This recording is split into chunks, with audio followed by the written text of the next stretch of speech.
Hola amigos de YouTube, bienvenidos a este video. Hoy vamos a hablar sobre los tipos de hipótesis. ¿Más de alguna vez has desarrollado una hipótesis y no te has dado cuenta? Por ejemplo, cuando alguien se comió un chocolate en tu casa, ¿quién fue? ¿Puedes haber formulado tú una hipótesis que fue tu hermano, tu padre, tu madre, tu novia? Pues sin darte cuenta has formulado ya una hipótesis. Lo primero que hay que saber es que una hipótesis es una frase o enunciado que da la posibilidad de que un fenómeno o suceso sea verdadero o sea falso.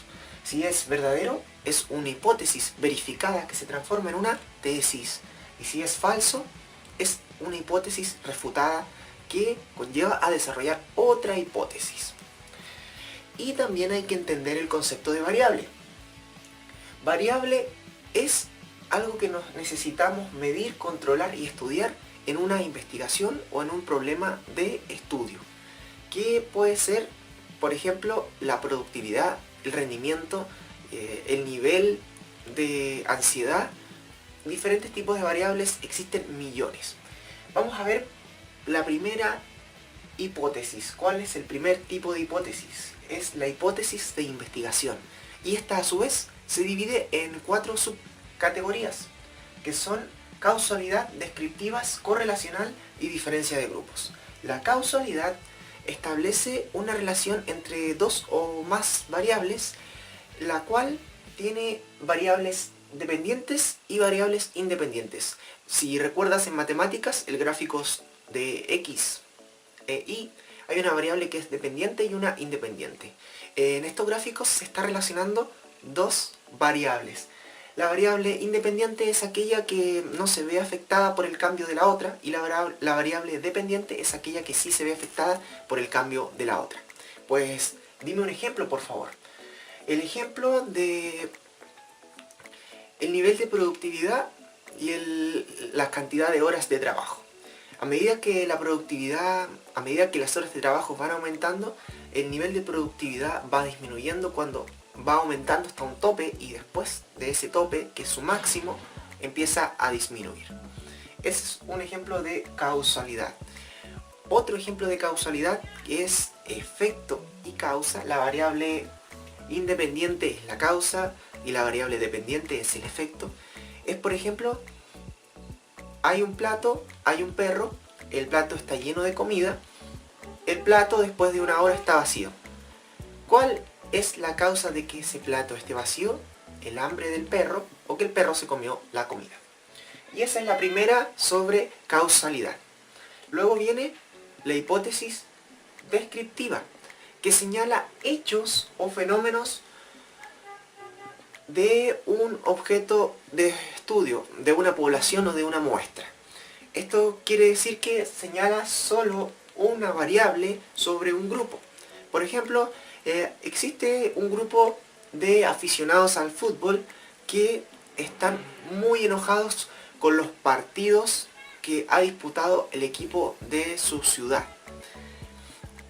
Tenemos una variable que es que el equipo de fútbol no está rindiendo como espera el público.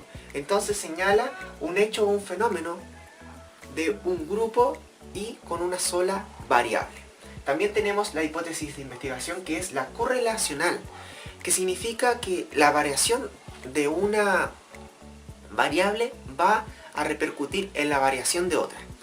Por ejemplo, si varía el nivel de precios de zapatillas, quizás los consumidores estarán dispuestos a comprar más zapatillas. La variación, por ejemplo, del dólar, quizás la inversión lleve a una variación en el nivel de inversión. La variación de la inflación lleva a otras consecuencias de variables. Y esta es una hipótesis correlacional, ¿ya?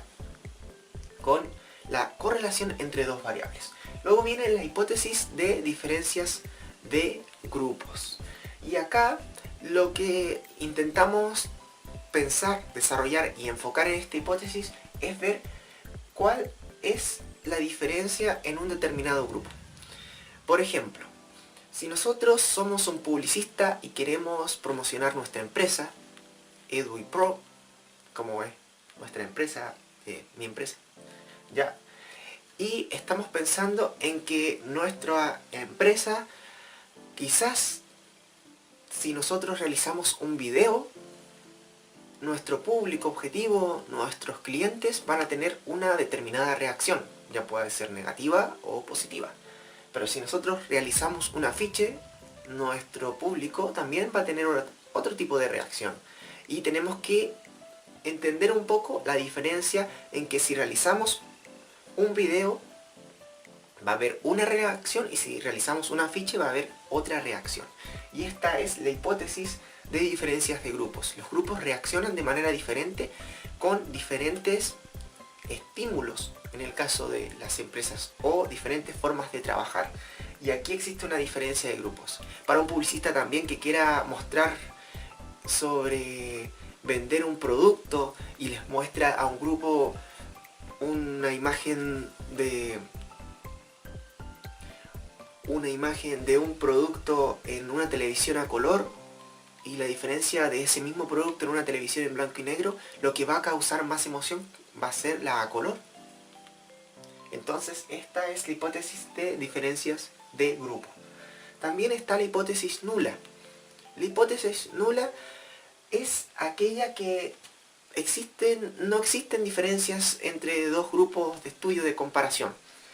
Por ejemplo, si nosotros entrenamos a un grupo de niños de una determinada escuela en el fútbol y queremos medir la relación o cuánto impacto tiene el fútbol en el rendimiento escolar. Y a este grupo de niños los entrenamos durante un mes para que jueguen fútbol y puedan ver si aumentó el rendimiento escolar. Y otro grupo que no estudió, que no practicó fútbol y también ver la relación en el rendimiento escolar. Una vez que se establecen estos dos grupos y se comparan y no existe ninguna diferencia, es porque es una hipótesis nula, una hipótesis falsa o refutada. Porque no se comprobó que podría desarrollar este cambio el fútbol en el rendimiento académico. ¿Entendido? Espero que si tienen duda, comenten. Luego viene la hipótesis alternativa. La hipótesis alternativa es una forma diferente de explicar una hipótesis ya desarrollada, un problema ya desarrollado, que parte ya de una hipótesis de investigación de diferente tipo, que puede ser de causalidad, descriptiva, correlacional o de diferencias de grupos. Y es una forma diferente de explicar.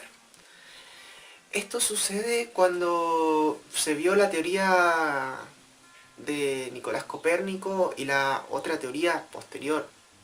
¿O cuál es la teoría que predominaba? La teoría de la relatividad, cuando cambió un poco con la mecánica cuántica. Cómo van cambiando las teorías de acuerdo o tienen una forma de explicar diferentes fenómenos con situaciones, con hipótesis o afirmaciones diferentes. Hay gente que explica la enfermedad con la medicina tradicional y otra que lo explica con la medicina natural. Son alternativas a un mismo problema, a una misma situación o fenómeno. Esto se ve muy reflejado en diferentes disciplinas, pero la mayoría está relacionado en las ciencias, en la psicología y en el comportamiento humano. Luego tenemos la hipótesis estadística. Y acá se utilizan diferentes tipos de variables que en un próximo video te voy a explicar cuáles son los tipos de variables. Y lo que hace la hipótesis estadística es que relaciona un fenómeno o suceso con estudios estadísticos, los lleva a números. Un fenómeno o suceso lo lleva a números. Era importante por eso medir, controlar y estudiar. Eso es lo importante de una variable. Y relaciona los números con algún fenómeno. Por ejemplo, si existe un nivel alto de desempleo, podemos relacionar este nivel alto de desempleo a la baja inversión de las empresas. Esa es una relación. Si tenemos un nivel alto de productividad, quiere decir que nuestros trabajadores están cumpliendo las metas. Y todo lo lleva a manera cuantitativa, número. Para que esta hipótesis estadística sea buena y tenga éxito, necesita que sea representativa. Y para ser representativa, primero necesita tener una gran masa de elementos, ¿cierto? La muestra, la población, y desarrollar todo ese tipo de conceptos que se desarrollan en estadística, pero con una gran masa de elementos.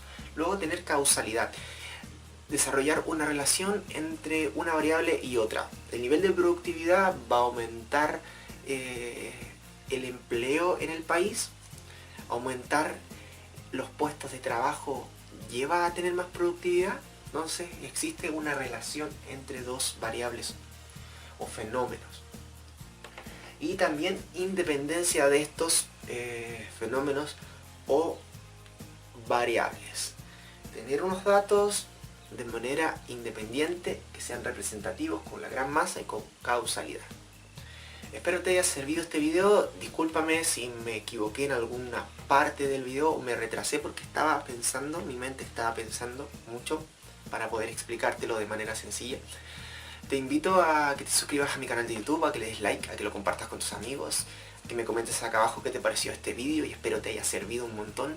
Y nos vemos en la próxima. Recuerda que en la descripción te dejo los libros que he creado, el Marcianito Duru, 10 consejos para una vida centrada y 40 poesías para el mundo, en donde he escrito y voy a seguir escribiendo nuevos ebooks.